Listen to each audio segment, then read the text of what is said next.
Hello, and welcome to Networking with NIFA.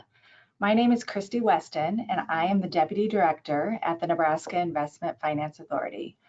Also joining me today from NIFA are John Turner and Susan Pullis. Networking with NIFA was created as a substitute for our monthly network opportunities. Those were the Capital City Breakfast Club in Lincoln and Omaha AM in Omaha. Today's presentation on human trafficking is the fourth in a series of webinars targeted to property managers. Previous topics in this series include eviction prevention, tenant behavior, and domestic violence. All of our webinars are available on our website under the Community Development page under Outreach in Action, or you can access our videos on NIFA's YouTube channel, NIFA Housing. We are very excited to have with us today three individuals whose work focuses on the important issue of human trafficking and their efforts in awareness, prevention, rescue, and support for survivors of trafficking. I will introduce each of them as they are up to speak. We would like to save all questions until the end of our presentations. During the presentation, you can use our question feature to ask questions, and NIFA staff will read those questions at the end of the presentations. So that our presenters know who is listening today, we have a poll that will pop up on the screen here in just a moment. Are you a property manager, landlord, rental property owner, or other? Go ahead and select your answer and we will show the results. Okay, I'm watching them come in. Looks like about 74% have voted. We're almost to the end here.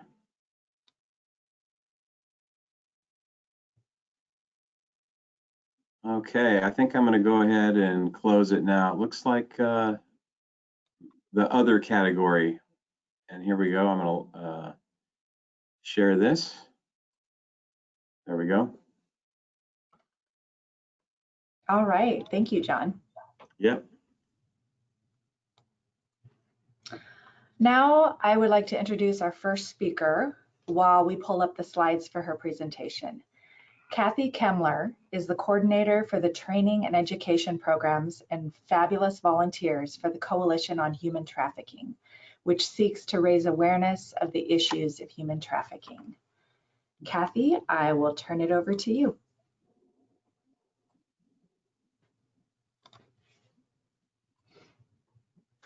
Thank you very much. I'll wait for the presentation to pull up. Can you see it?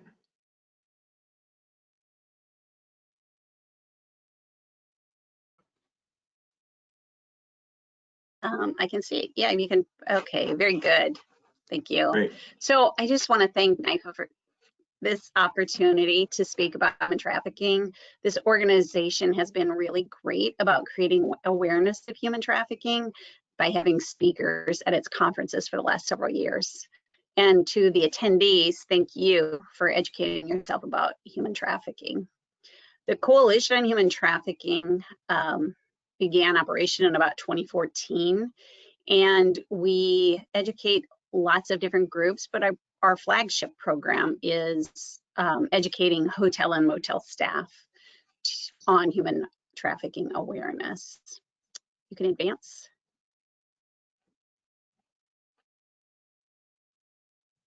John, you can go ahead and advance the slide.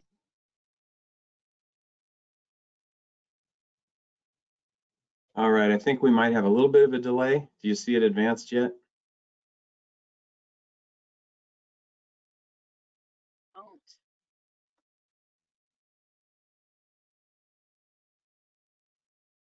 Oh, I do. Just checking in. Okay, great. And just go ahead and advance through the rest of the slide because there's going to be some pop-ups here. Okay, so it's important that we all become partners to prevent this crime area. You as a property manager, all businesses and all citizens could cooperate in this fight by seeking to aid those who've been victimized in sex trafficking. This will also help arrest traffickers and eliminate the market in which it's carried out. including not allowing any property in the area to be a safe haven for sex trafficking. I will sometimes use the term victim in this presentation. I just want to note that we recognize that individuals who have experienced trafficking are survivors at all stages of their abuse and recovery and are not defined by their victimization. Okay, you can advance to the next slide. Just tell me when it's advanced because I'm not seeing the advancing. So Okay, sorry about I that. see it Right now it says realize, recognize, respond.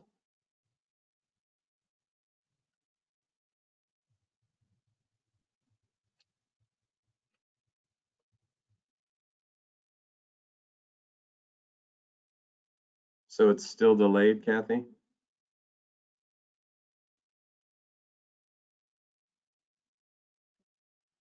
I'll go ahead and advance it to this one. Is this what you want? Yep, I don't see the next slide yet.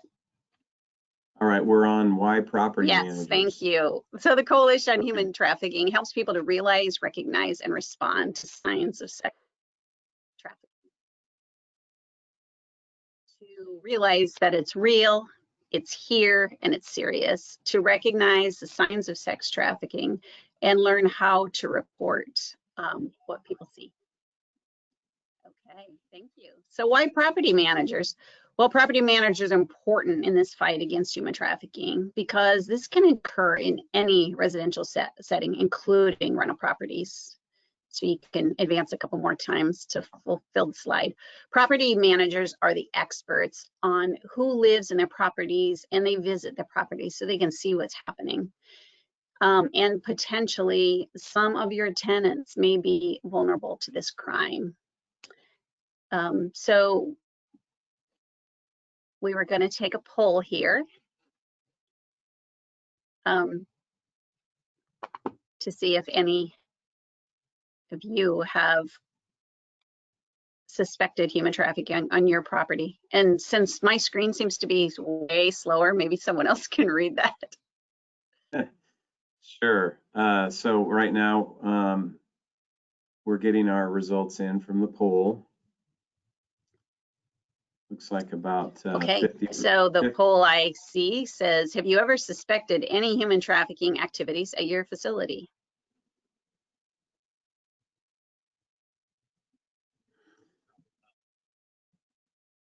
Yep, I'm watching the votes come in here. We're about 60% of voters, but it's right now it's 90% says no. I'm going to go ahead and close it so we can move on with our presentation and share it.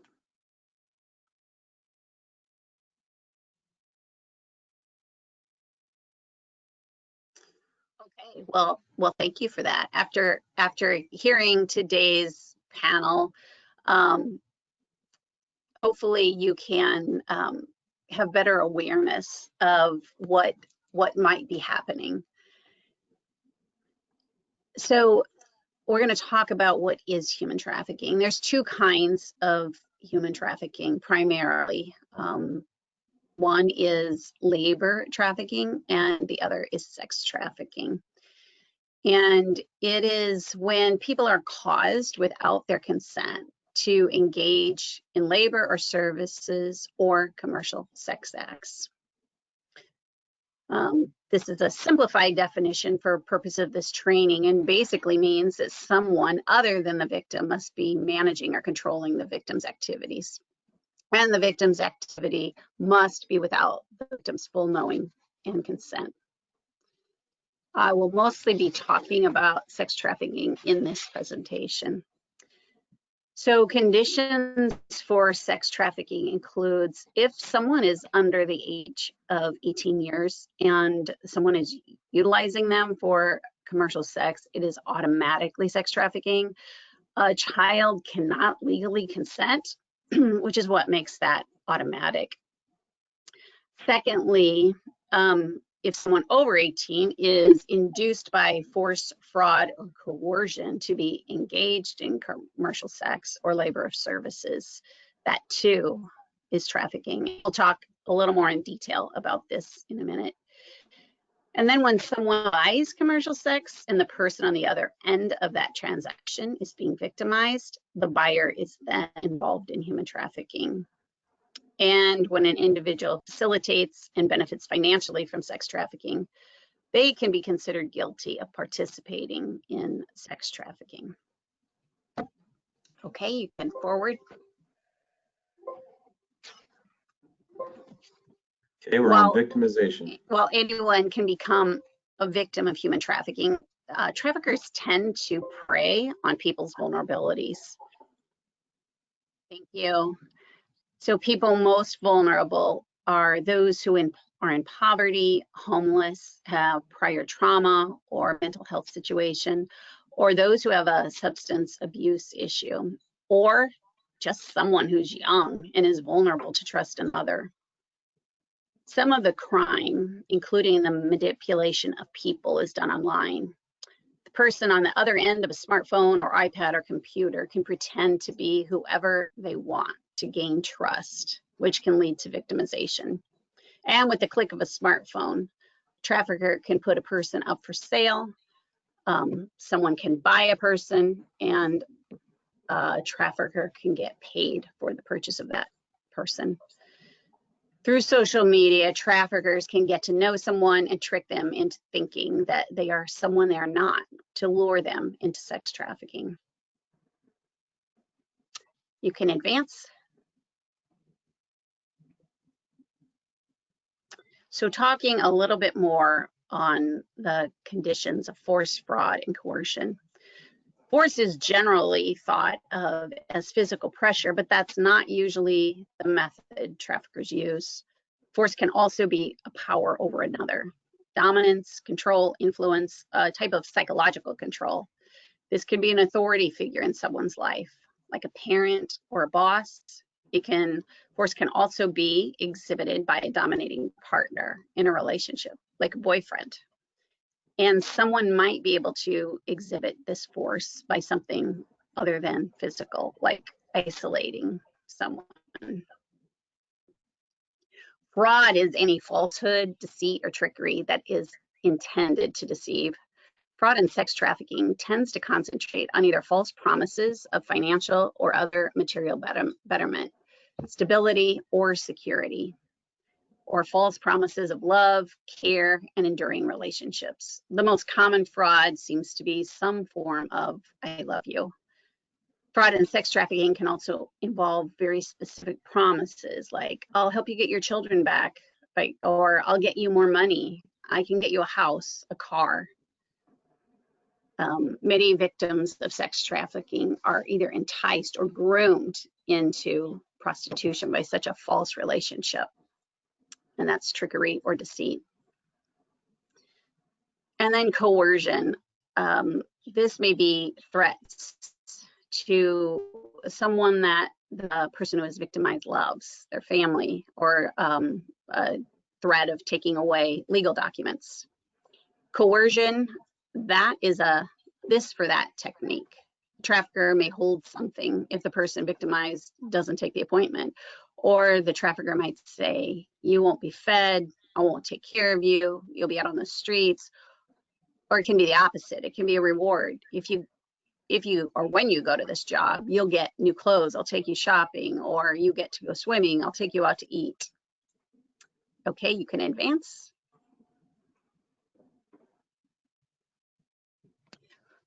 And you can advance again. The reason this is so prevalent is because it is a market-driven business. It is greed.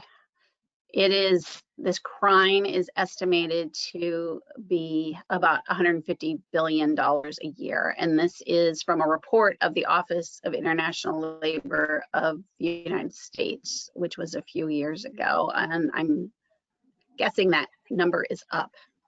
You can advance. Creighton University Human Trafficking Initiative did a study of just one internet site that was known for commercial sex selling.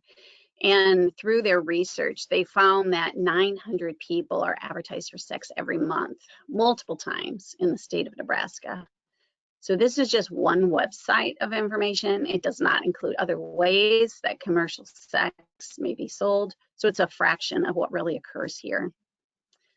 You can advance.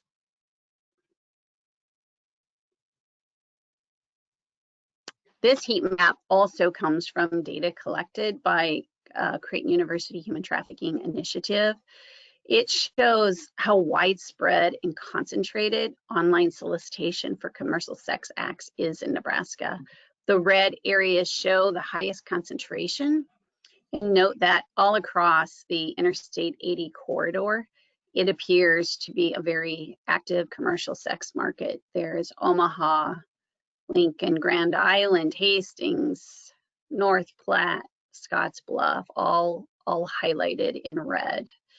And you'll note too that Omaha lies at the intersection of I-80 and I-29, and traffickers may use these interstates to move people they're victimizing across the interstate. So this particular study focused on the larger towns in Nebraska. It does not show commercial sex activity that occurs in the smaller towns in Nebraska, but the Attorney General does track incidents of reports in Nebraska, and it is everywhere. So this slide shows the hot spots for commercial sex across the Omaha metro area. As you can see on the far right, Council Bluffs is showing red. This is a city where risky behavior is already taking place. The casinos, of course, exist there. And then the Old Market and Entertainment District in Omaha. Lots of out-of-towners or people go just for a variety of entertainment. And then also in West Omaha, where there is greater concentration of wealth, many businesses and hotels. You can advance. So where does this happen? It can happen anywhere, in cities, rural areas, suburbs. It happens at apartment buildings, rental houses, truck stops, hotels and motels, strip clubs, massage parlors. Literally, it can happen anywhere. It also trends up anytime large crowds of people gather. People are away from home, maybe away from their spouse. It makes it easier to engage in commercial sex. But there's always lots of awareness signs that are posted when Super Bowl is being held, and we have a lot of great events in Omaha that also can be a hotbed for sex trafficking. And it's never the event that is the cause for sex trafficking. It's just the large number of people that are congregating with disposable income, engaging in risky behavior. Go ahead. Yep, thanks. So when does this happen? It happens anytime, morning, noon, and night. And surprisingly, it happens during the work hours and during school hours. A trafficker who was eventually convicted was known to regularly check out a child from middle school to take her to appointments. And one study showed that the highest time for online booking appointments was 2 o'clock in the afternoon. You can advance. We always say no buyers, no trafficking. If there was no demand for commercial sex, there would be no trafficking. You can advance. A study from the University of Chicago Law School indicated that consequences to people who are victimized can be very severe. 88% need healthcare attention or have received healthcare attention. And you can see the high statistics of violence, psychological trauma, neurological effects, and advance once more, and sometimes, sadly, death. And advance again, and you can advance again. How do you recognize the signs of trafficking? Well, there's a variety of things we see that could potentially be signs of sex trafficking. And of course, no one sign or group of signs guarantees that it is sex trafficking. But we've worked with many police officials who say that if you suspect something, just report it, and they will do the investigation to determine if it's really sex trafficking. There are so all people should be aware of and look for any signs. You can advance and go ahead and maybe hit it 3 more times. I think there are clearly strong signs, and more signs indicate a greater chance that it is happening. Clearly, if someone asks you for help, and someone might be avoiding eye contact because they've been told not to look at another. Someone else might be controlling another person's cell phone or ID, and someone may clearly appear to not know where they are or why they are there. You can advance. And just, other strong signs are represented in the person's demeanor. They may lack judgment or seem disoriented, or like they don't know what's going on. They may have been isolated, not hanging out with a crowd, but off by themselves. And go ahead and advance. So drugs, including alcohol, are common methods that traffickers use to control people that they are victimizing. So there may be signs of substance abuse like needle marks, gone appearance, or lethargic, or a vacant appearance. Deprivation of food and medical care are strong signs of control that traffickers use. Also, a nationally estimated 88% of victims have contact with a healthcare professional sometime during their victimizations. And sex traffickers tend to deny the victims of the needed healthcare. So there may be signs of that. And then clear signs of sleep deprivation. Other signs have to do with control of another. So someone who controls immediate contact with another, someone always accompanied by a certain male or female, someone who appears to have their schedule of eating monitored or always being under a watchful eye, someone whose possessions are controlled by another, and possibly even recreation being controlled by another. You can advance. Other signs can be that there would be multiple IDs for one individual, a way to hide true identity, or multiple hotel card keys indicating they have been in multiple hotels, and lots of cash maybe laying around, or you may see that being exchanged among people. You can advance. So, can you recognize a trafficker by how they look? No, unfortunately not. Traffickers come in all races, genders, ages, demeanors, heights. They might be dressed well or poorly. They might wear glasses or not. You cannot identify a trafficker by how they look. You can advance. So if you see a sign, how best to respond? You can advance. If you think you've seen a sign of sex trafficking, take good note of details. The address where the suspicious activity occurred, any details of a vehicle like license plate, the state, the numbers, the make, the model. And if you can safely take a picture, do so. Look carefully at the people and get a good description of them. You can advance. Don't get involved in the situation. It is potentially a danger to the victim, to yourself, and it might allow the trafficker to take flight. You can advance. If you identify an emergency, call 911 to report it, and do ask for a welfare check. A welfare check basically ensures police response to the facility and contact with the person who is suspect of being victimized. And if it's not an emergency, call the National Trafficking Hotline at 888-3737-888. And everyone should put that in their phone so it is available for use if you run into a situation.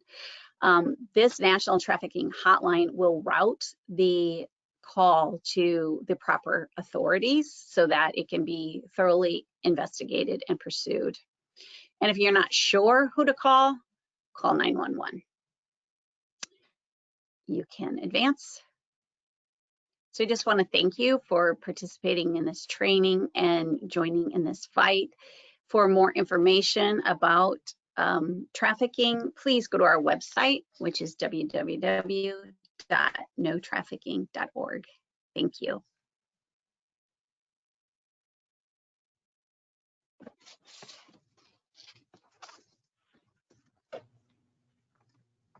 Thank you, Kathy. As you saw from Kathy's slides, in Nebraska, we have a demand for sex for hire, and we have a system of trafficking that runs through the entire state. No community is immune to this issue. So thank you, Kathy, for educating us. Next up, we have Julie Shrader. Let me turn her camera on. There we go. Julie is the founder and the CEO of Rejuvenating Women. This is an organization that provides hope and restoration to trafficked individuals by offering short and long-term therapeutic housing programs.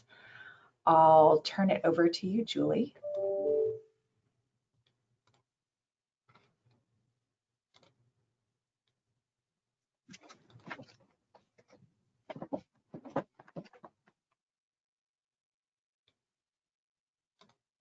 Julie, you're going to have to unmute your mic, please.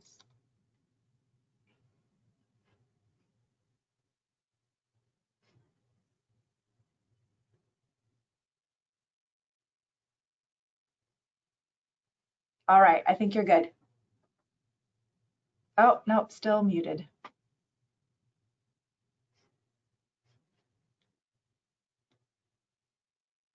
Click the little green circle on the bottom left of your box.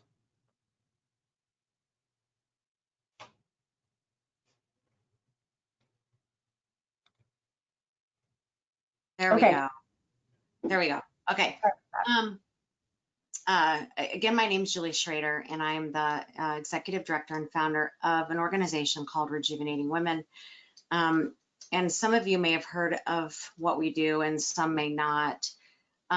What we do is pretty specialized in the recovery. So while Kathy is wonderful at doing the education and all of the awareness, trying to help prevent things from happening and trying to educate the public, we then, what we do is take the recovery piece. So we get individuals who've been trafficked and sexually exploited through different avenues. We get them from other shelters throughout the United States. We get them through law enforcement agencies, and we even get them from individuals themselves and parents maybe that are looking at helping their child, even if they're an adult. We are an adult facility, so in Nebraska it's 19 on up. But what we do is short and long-term care. Just to kind of give you an idea, short and long-term care of the individuals. And a lot of what we do is sort of in stages. We want to, for a recovery, number one, it takes time. There's been a lot of trauma for the person who's been trafficked. If you can only imagine the abuse that someone suffers and the sexual assaults that someone suffers on a daily basis, that can be so traumatic that it's very difficult to individualize each person's road to recovery. So we're very careful how we do that.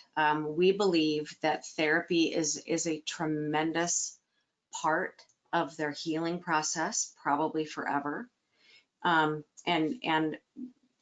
how we do it is we believe that, like animal therapy, so dog therapy, equine therapy, talk therapy, EMDR therapy, we try to cover all of those different pieces, even art therapy, because those things have been proven to really help with traumatic memory. And someone may not be able to talk about it, but they're able to draw it, or they're able to release some of that through animal therapy. So trauma plays a very specific part of any person's recovery who's been through any trauma. Complex trauma is one of the most difficult things for anybody or any group to assist with. So it's important that the person seek, like I said, a counselor, maybe it's a psychiatrist, go on some kind of meds for a time, or maybe forever. But what we have seen in our program is a lot of what I can share with you of behaviors. The addiction behaviors don't just go away because they're sober. We are a sober living facility. And so we believe in healing happening sober. So much of their life has been using drugs or alcohol to calm and to numb the pain of anything in their life and current things going on now.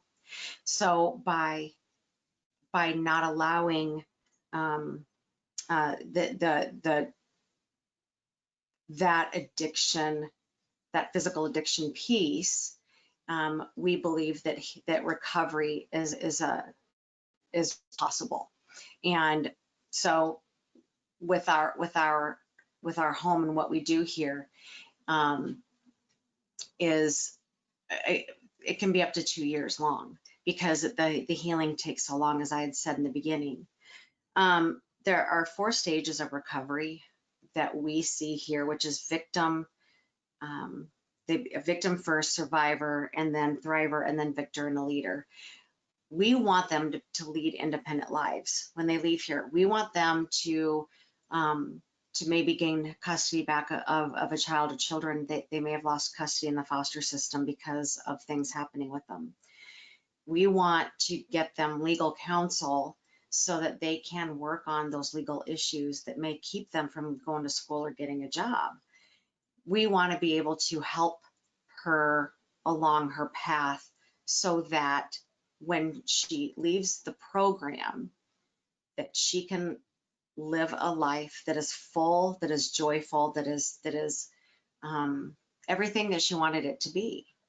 We want to make sure that her dreams become a reality, because every individual that we've come across, they have dreams, they have hopes, they have aspirations, they have talents, and they don't know that they can use them, or how to use them, or how to even begin to discover their talents.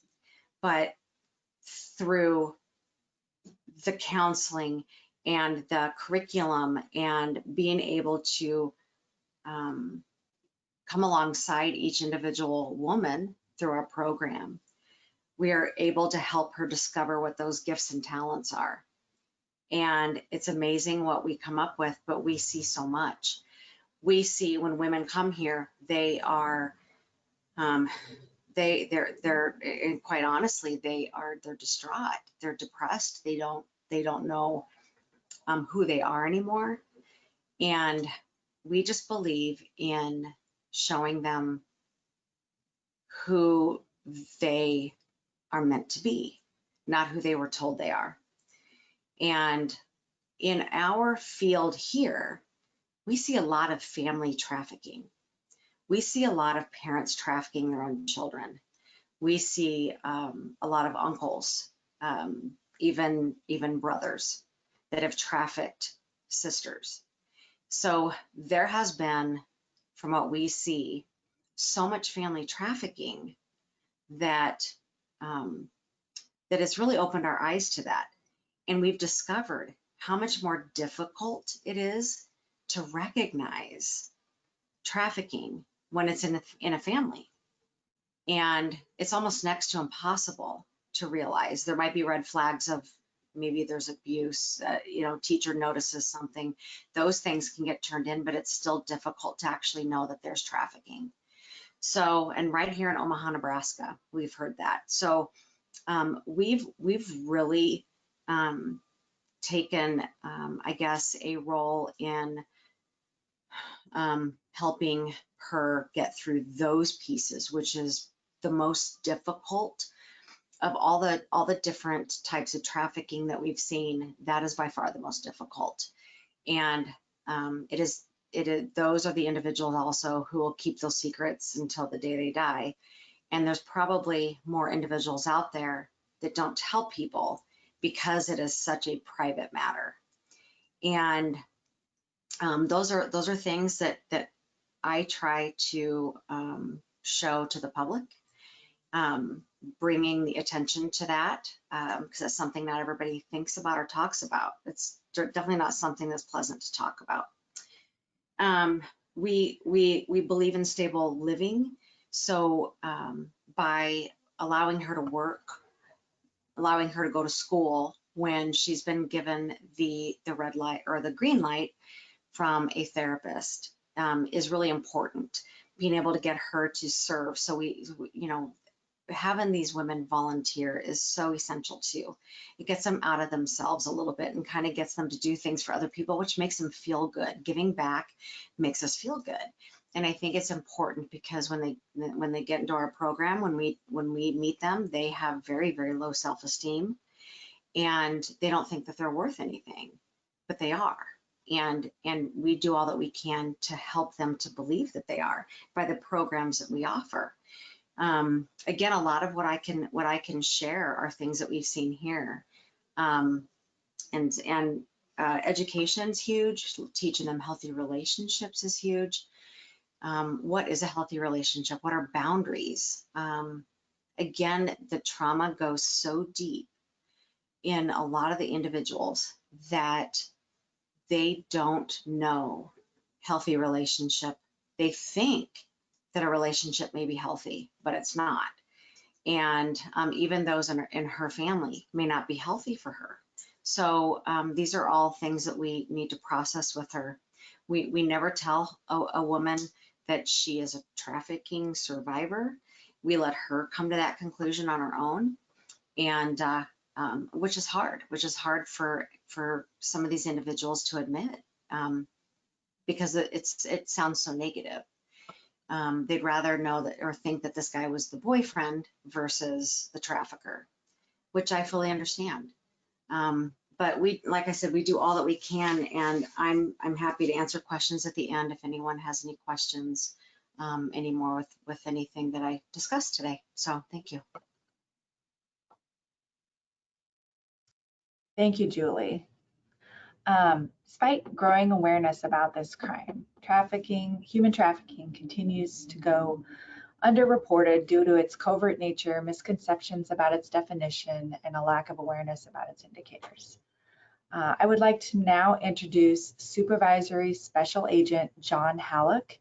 John is on with us by phone today, and John supervises the FBI's Crimes Against Children Human Trafficking Squad. John has been an agent for 19 years, and before that, he was a police officer for 7 years and in the military for 8.5 years. I will turn it over to you, John. Thank you, everybody. I hope you can hear me okay. I apologize. I'm doing this from the confines of my residence because we had a family member contract COVID, unfortunately, but everybody's good to go, and I'm kind of losing my mind a little bit working from home. I'm able to get it done. So thanks for having me today. Hopefully you can hear me okay. And we're going to talk about what the FBI does, where we are with things, and what's going on in your local field office. First and foremost, again, my name's John Hallock. I'm the Supervisory Special Agent over our Violent Crimes Against Children Unit and Human Trafficking Unit, which entails our Child Exploitation Human Trafficking Task Force. With that task force, I have currently 14 task force officers. These are our state and local partners, anybody from NSP to Douglas County to Sarpy County to our local police jurisdictions to include Omaha Police Department. I have one part-time task force officer, and I put in for 2 more, and I think I'm going to grab 2 more from Omaha Police Department, which will give me a total of 16 task force officers. Our relationship with the task force is first and foremost. We could not do this job without it. My previous life, I was a robbery coordinator for many, many years here in the other division of Portland, Oregon, and couldn't do it without the task force officers. So how do we work and what do we cover? First of all, we cover 3 districts, 3 federal districts. That's the District of Nebraska, which is the whole state of Nebraska. And we also, out of the Omaha field office, cover the whole state of Iowa. In Iowa, we have 2 districts, Southern District of Iowa and the Northern District of Iowa. We'll talk about how important that is and how it relates to human trafficking and the violations that we work. So first and foremost, what do? Violent crimes against children is my squad, which handles a lot of unfortunately, our child pornography cases, our dark web cases, and in of itself, very, very busy. A lot of that's, of course, through social media and what have you. The other side of the house is our human trafficking side. And what I've done since I became a supervisor over here is we're trying to really beef this up because of what we're seeing with human trafficking in not only Omaha, the state of Nebraska, the state of Iowa, but throughout the country. So we'll talk about that and how the FBI gets involved and what we're allowed to do and how it works. So first and foremost, a couple different things we look at. We look at child enticement. So a lot of social media stuff. We're doing some initiatives with that, looking at all the social media platforms. Again, as mentioned in this previously in this conference, that consent is not a defense. So a lot of times our victims, very vulnerable, very young, believe that this is a way out of maybe a bad family situation, a drug situation. Consent is not a defense. So we look, of course, the tender age years. The most importantly is what we're looking at with the enticement a lot, anywhere from 12 to 15 years old for the most part. Other things we do, operations, you'll see the national operations advertised across country and what have you during the College World Series. That's, of course, operations that we do with our state and local partners and our task force. Unfortunately, we have not been able to do those operations because of the COVID-19 pandemic. So what we're trying to do is do some of these other initiatives and trying to pick up some stuff through social media and other means.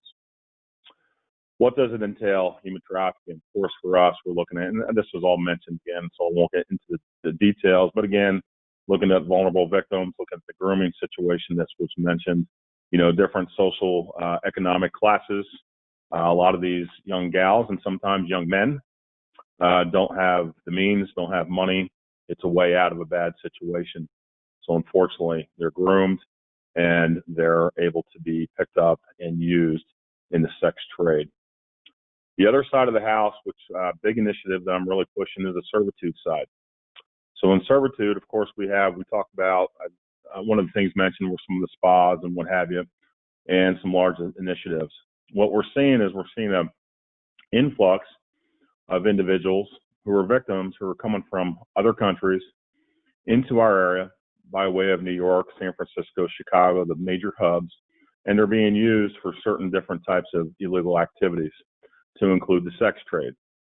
So through those initiatives, what we try to do is identify, of course, these victims, take these cases down, and most importantly, we try to go all the way to the top. So it's just like building a house. You start at the foundation and you finish with the roof.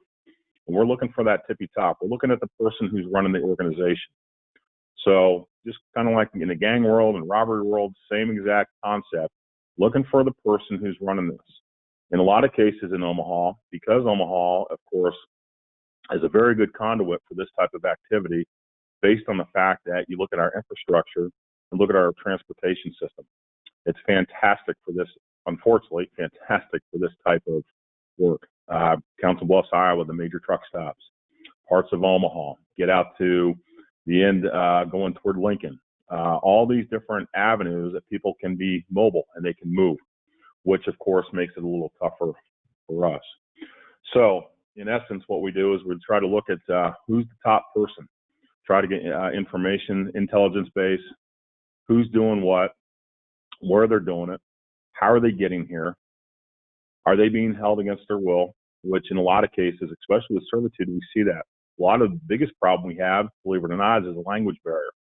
So what will happen is you may have, for example, a Chinese national who's a victim, who's been placed in the sex trade, but that person is under the gun with whoever's running the show, and basically they're fed, they're clothed, they're groomed, and ultimately they have nowhere to go. Sometimes they're sleeping in the businesses. Sometimes there's 10 of them in an apartment. The problem is the language barrier. Where are they going to go? They have no transportation until they're rotated and moved out of the Omaha metropolitan area and on to somewhere else. So that is a very, very big problem that we're facing as of today, and something that we're trying to really address as aggressively as we can, and try to find, again, all the way to the top and try to take the organization down, as compared to maybe just taking down one residence or maybe a business in Omaha. We're looking for the big picture overall. So other thing, especially with this group, and I can't stress this enough, is intelligence potential. We are reaching out to you, and this group is one of the best. Some of the best relationships we have are with property managers, property owners, folks that run the apartment complexes, the maintenance folks, because your eyes and ears are what count. Things that we look for. We're looking for traffic. We're looking for suspicious traffic. A lot of times what we'll see is we'll see traffic later at night, 2, 3 o'clock in the morning at a particular apartment. Might have a gal living there, and we've got men coming in and out. We've got other people coming in and out. Could be part of a drug trade, could be part of something bigger. Of course, a lot of times it's part of human trafficking. We're doing in-call service, what have you. We have a pimp or a John working on the other side of the house, and those type of things that we're looking for. So intelligence, we're looking. Again, what was stressed in this presentation previous to mine was, please do not put yourself in harm's way ever. Dial 911. Take down a plate. If you're able to get a plate, take down a plate. Give us a description of the person driving the car. What type of traffic's coming in and out? What hours of the night? Hours of the day? Again, this takes place, as again said in the presentation previous to mine. Human trafficking takes place 24 hours a day, 7 days a week. It could be in the middle of the day. It could be 11 o'clock in the morning, whatever the case may be. So always keep your eyes and ears open, things we're looking for. One of the things I'd like to address is some of the myths behind human trafficking. A lot of times we'll hear reports of hundreds of girls have been taken from West Omaha and have been put into the trafficking world and have been moved. That is not true. Thank goodness it's not true, because my squad, I wouldn't have enough people to work the amount of cases that we have. So I don't want you to think that there's violence, of course, at times, but we don't have people being kidnapped off the street, as you'll see. A lot of times I think media will drive this, and I want to make sure, rest assured, that that is not a huge problem that we have. Do people get picked up? Unfortunately, yes. Those cases we can work not only as human trafficking, but it's, a lot of times I'll roll some of my cases over. My squad will roll them over to a kidnapping case if it fits the parameters and the federal nexus that we're looking for. Some of the differences here in the Midwest as compared to other places. For example, when I was in Portland, Oregon, I was a violent crime coordinator in our state capital office.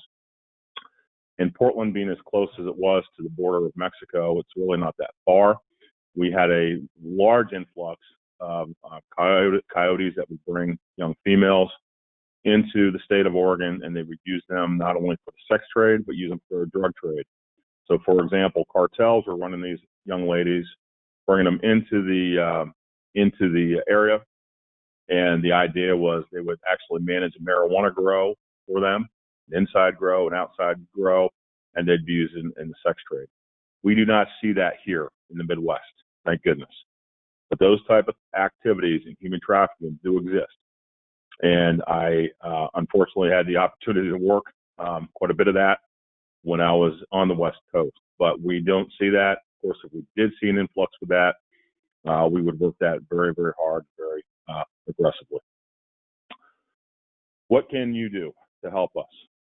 The biggest thing is, again, is eyes and ears. Please report anything. There's many avenues. I know one was already addressed.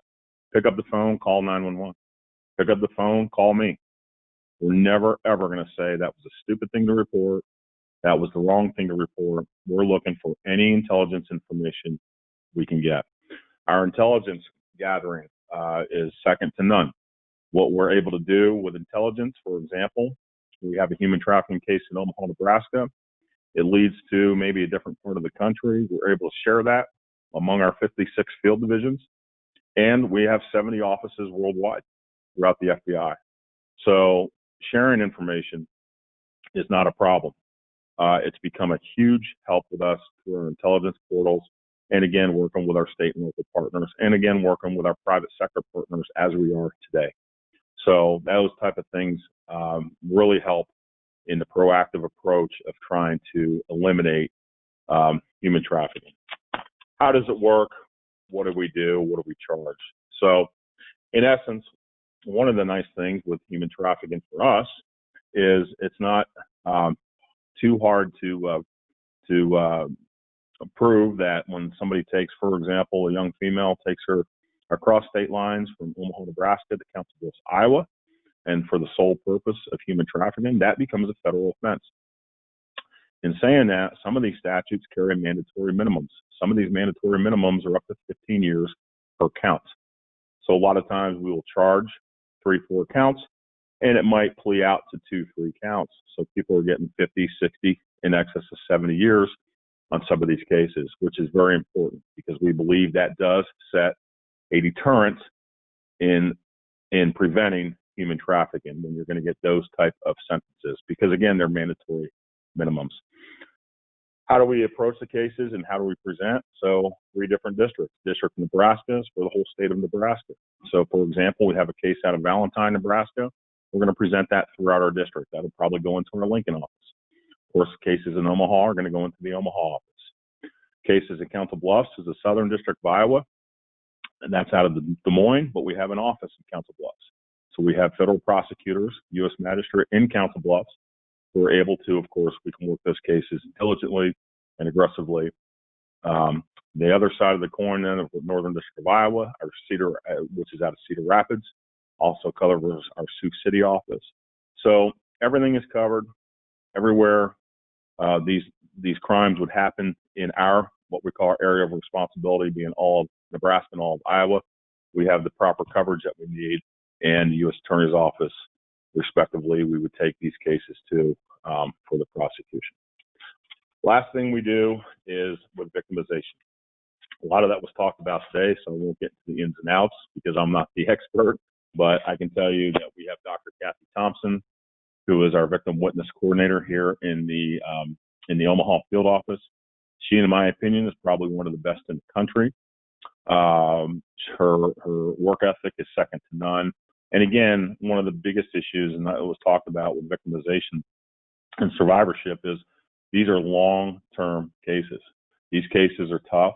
A lot of times we do everything we absolutely can to try to help these victims as much as we can. One of the things that's very, very important, I think you should know, is that, for example, when we prepare for a federal trial, if we have to bring that victim in for that trial, we go through a long preparation process. That victim has access to numerous services throughout the federal government, which are free. And we're there every single step of the way, because the last thing we want to do is re-victimize a victim in this, in human trafficking. So that is a long process in of itself, but we do put a lot of funds and resources, which are very, very important, into that, so that we are not going to cause any more trauma, hopefully, than has already happened to that particular victim. So in a nutshell, for the FBI, that's what we do. That's what we cover. That's how we're our proactive approach to human trafficking. The biggest thing too is the intelligence portion, where we are always sharing intel throughout the country to other divisions. Matter of fact, I just sent something off to the New York division this morning. That's something we're working together. So in a nutshell, for the FBI, that's our presentation, and hopefully that helps you in the first questions here at the end. Excellent. Thank you, John.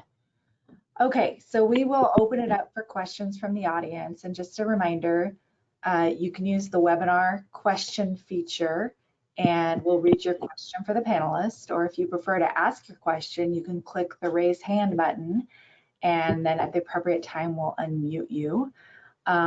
Just to give people a chance to start putting their questions in if you haven't already. I'll go ahead and ask one.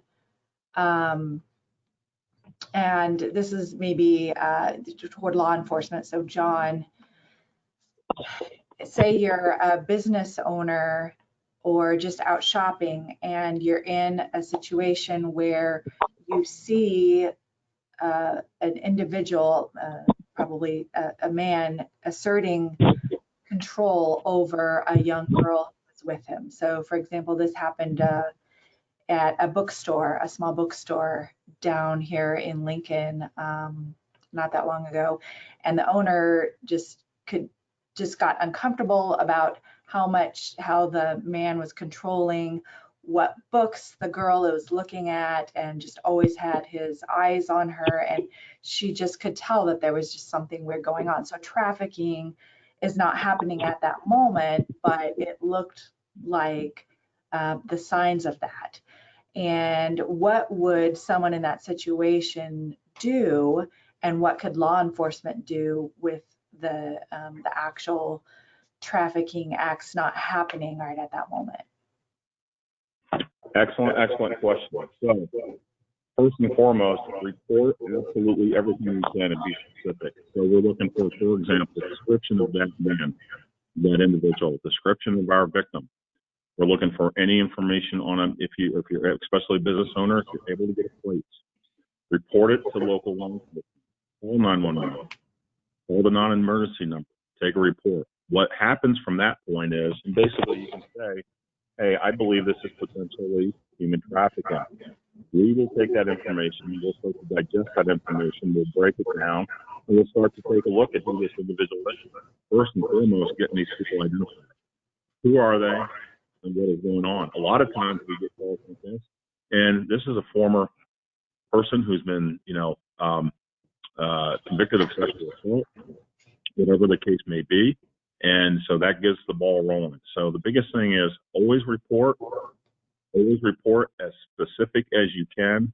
But again, never put yourself in harm's way. So what will happen is whoever you call, and I would always mention, hey, I think there's potential for human trafficking. That information eventually gets to my task force, and then we start putting it together. Two of my best task force officers are Lincoln police officers. So those folks would jump on that right away if that case was in Lincoln. They can check their databases, their local databases, and we can start figuring out who this person is and see if there's any credibility to that potential complaint. All right, thank you. John, I'll turn it over to you if you see some questions to ask. Yeah, a question did come in, and I think this came up when we were practicing yesterday, but how has the pandemic impacted this issue? Have reports increased, decreased? And I guess it's for all of you.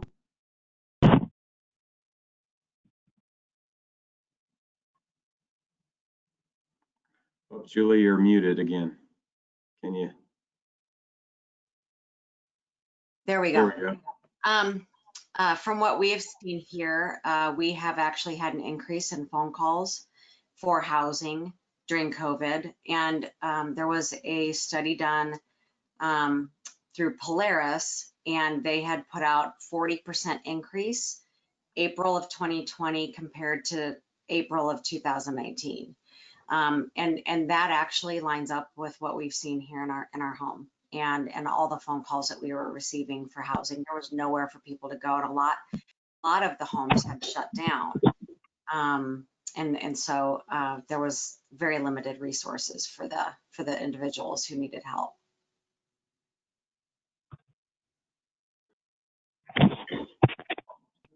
Kathy or John, do you have any comments about how the pandemic has impacted this in your work?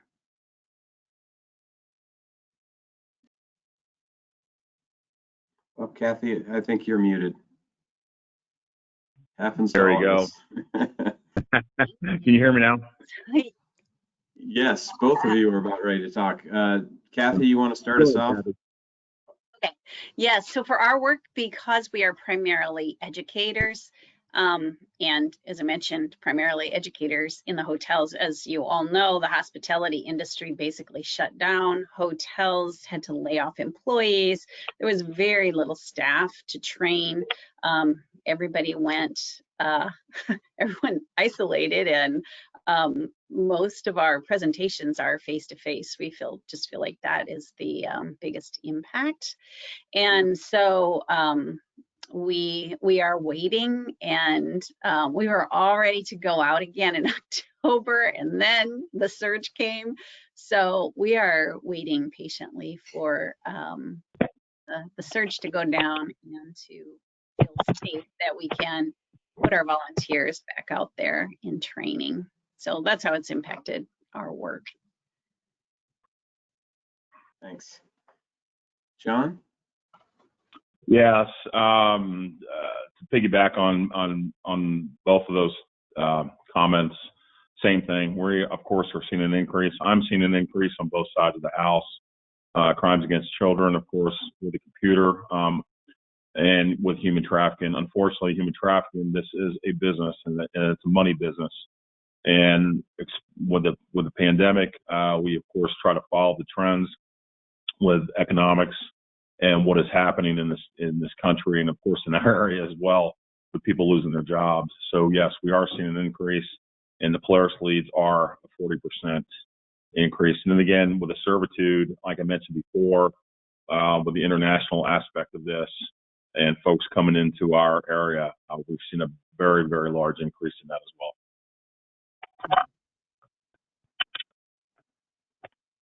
Okay. Well, I think you must be doing a great job. We're not getting a ton of questions in. I did have a question that I was thinking of. Is you have done a great job of kind of saying personally what we can do if we work in the hospitality industry or people that work at apartments. And one of the things I think about is like, this seems like a system level. Like, what advice do you give like at a system level for this? Like, I don't know if our senators have they, looked at establishing laws against some of this, or, I mean, maybe from a bigger picture, it'd be interesting to hear your take on that.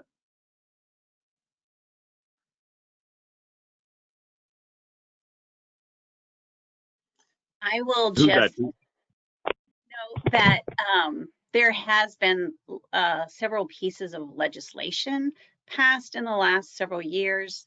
One of them being to increase penalties for traffickers and buyers, and really to another being to recognize the fact that the people involved in this crime from a victimization standpoint need some grace. I mean, they look guilty because they're doing drugs. They may be forced to commit crimes under threat or coercion, and so just looking at that more reasonably, where they and giving them some slack on the charges so that they are better situated to be able to get employment and create the life that Julie's talking about, giving them their life back, that a life that they did not create for themselves, but they fell victim to. Yep. This is Susan with NIFA. I have a quick question for you guys. Speaking along the lines of those charges and the fact that many of them are forced to commit crimes just because of the lifestyle that they're in with the human trafficking, is there anything we can do in terms of housing? Because I know a lot of them, when they come out of that lifestyle, are trying to re-enter the community. And one of the things that is necessary with long-term housing is that they have no felony records, and that's a long issue. Is there anything we can do as housing providers? You know, we deal with that. So when we have individuals that that want to move into their apartment after a certain amount of time, and we've had that, they have come back, and we had a lady that graduated, moved out, couldn't find an apartment, so she ended up having to move in with somebody. But in that process, what we did was we work with a law firm that will do pro bono work for individuals who fall under the federal definition of trafficking, the force, fraud, or coercion in our program. And then they will go to court. They actually ended up getting the lady who graduated her records expunged. And that was all at no charge to her. But not everybody has access to an attorney who will do it pro bono. And I know that and I can't think of the name of the service that's offered downtown. There's like a long wait list for clients to be heard through the system. So I would strongly suggest maybe just finding out if you can. I know you run reports. We even run reports on employees and volunteers.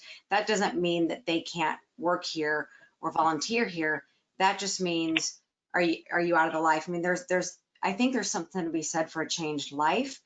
If your individual is sober, doing all they can to make a better life for themselves, shouldn't, in my opinion, their record shouldn't keep them from it.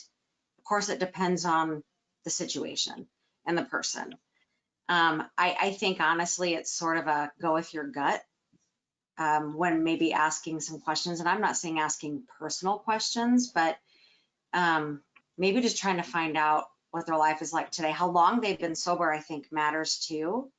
I think that can say a lot. If someone who's sober, they tend to not make the decisions that you'd make when you're not. So I don't know, that's what comes to my mind when you ask that question. But maybe someone else, maybe Kathy or John, have something else to comment on.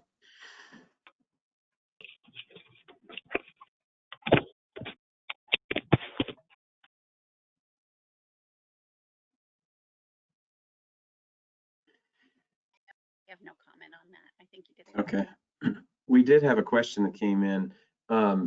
And actually, this reminds me of just how many different agencies that I've learned through working at NIFA that are kind of specializing in this topic. And I don't remember seeing that in the past. I had mentioned that I used to chair the Lincoln Homeless Coalition in 2010, and there weren't a lot of agencies that came forward that were specifically addressing this. But someone asked specifically in Lincoln, what agencies can we get involved with as volunteers?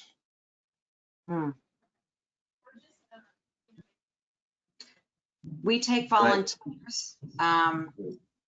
We take, and I tell people anything from pulling weeds in the spring and fall, and anything, all the way to mentoring one-on-one with one of the individuals in the home. There's a vetting process. If some of these volunteers are coming into the home and they're working directly with the women, we vet them as if they're going to be hired. So there's a whole interview process and background check that we run through OneSource. So we have all kinds of opportunities for volunteers, all kinds of things, group volunteering and individual. So. And I will just note that our hotel training has been happening in Lincoln. Of course, now it's quiet due to the pandemic, but we will continue with that. One of the things that we also do is we work with smaller communities in Nebraska to get coalitions up and running, because we believe that A strong coalition within the community is a really good defense. The coalition usually includes law enforcement and the medical field, volunteers, legal, just a variety, business owners, just a variety of people. And there is yet to be one of those like local coalitions specifically focused on Lincoln. They're in York, Grand Island, but not really one set up in Lincoln. So that is something someone could begin to take interest in. Actually, I have a few names. People send us requests to volunteer all the time, which you can do through our website. So if someone's interested in that, I could introduce you to the people who have expressed interest in that. And then also, if you're interested in doing hotel training, we hopefully after the pandemic will do another train the trainer and get people back training in the Lincoln area as well.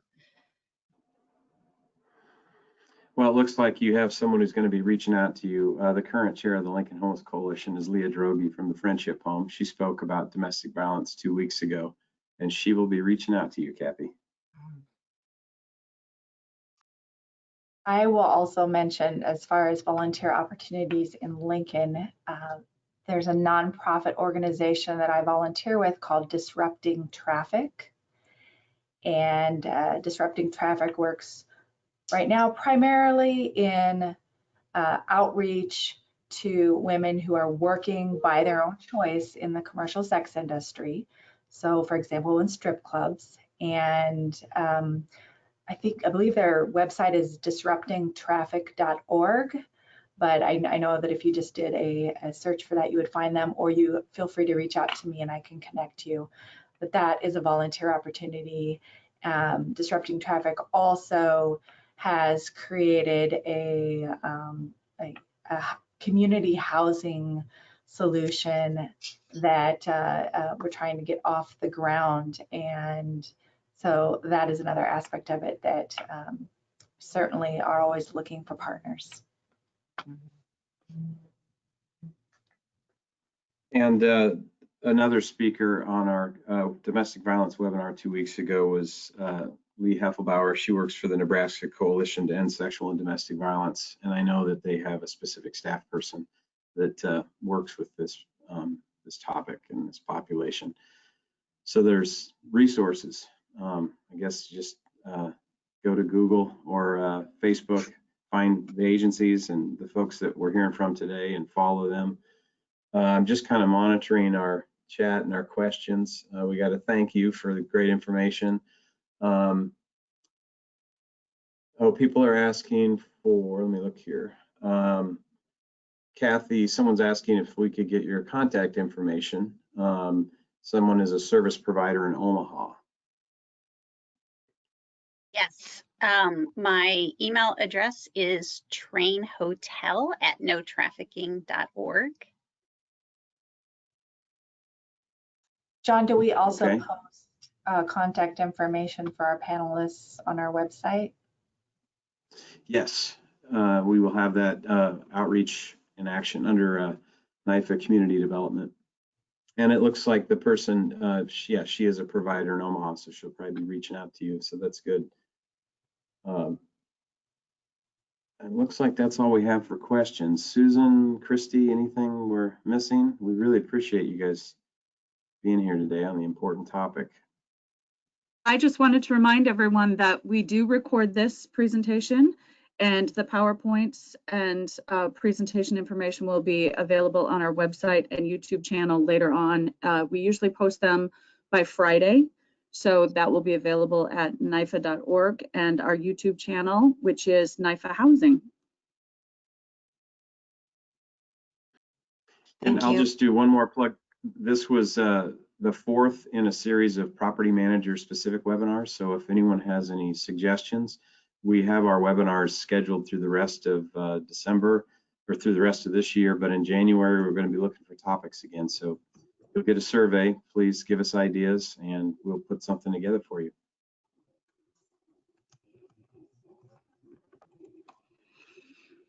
Thank you very No, much for Christie. the opportunity to talk. Thank you. That wraps us up for today. Thank you again for attending, and thank you to Kathy, Julie, and John for sharing their information. And we hope that you join us for another webinar, Networking at NIFA. Thank you.